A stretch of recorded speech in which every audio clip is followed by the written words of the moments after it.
All right, Jalen Ramsey, your first-round pick of the Jacksonville Jaguars, who seems to be moving toward the conclusion of his career there. And if I'm the Jaguars, I keep this guy. And even if he's been traded the moment you hear this, it's a mistake for the Jaguars to have traded Jalen Ramsey. No different than the mistake the Raiders made last year when they traded Khalil Mack. You use those draft picks to get great players. And when you have managed to scratch off a lottery ticket and get a winner, you don't trade the winner in for 2 more lottery tickets. You keep the winner. Now, you got to pay the winner. That's the difference. The jackpot doesn't go to you.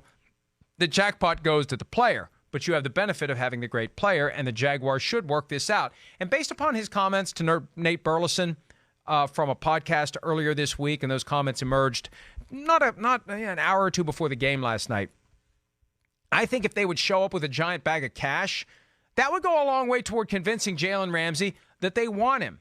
You know, the financial commitment you make to someone says plenty about what you think of them. And unless and until the Jaguars make a gigantic financial commitment to Jalen Ramsey, he's not going to believe that they want him. So if you want him to think you want him, Jacksonville, pay the man. Shad Khan, the owner of the team, seems to want to keep Jalen Ramsey. Very easy to do. Write a big check today. It's that simple. Now, if you're going to trade him, this is where this gets fascinating because there haven't been many situations like this where there's an elite player who's available this early in a season while teams are still trying to jockey to figure out where they are and who they're competing with and how they're going to try to get to the playoffs and through the playoffs and to the Super Bowl. And there's value in dangling Jalen Ramsey now because think of it, if you're the Chiefs, are you going to be more likely to give up what the Jaguars want to keep him away from the Ravens or maybe the Patriots?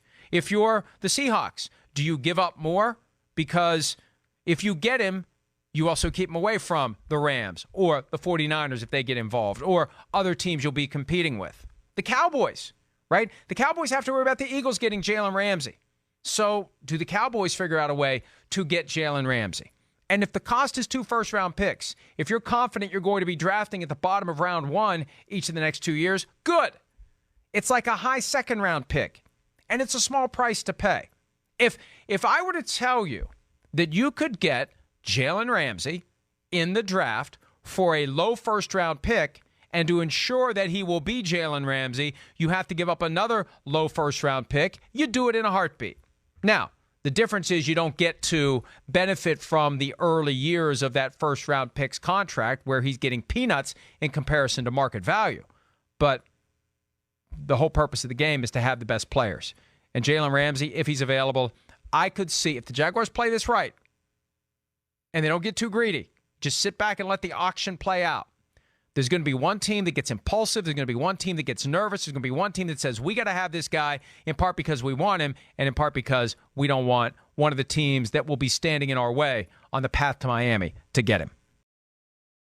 Hi, I'm Mike Tirico, and thanks for watching.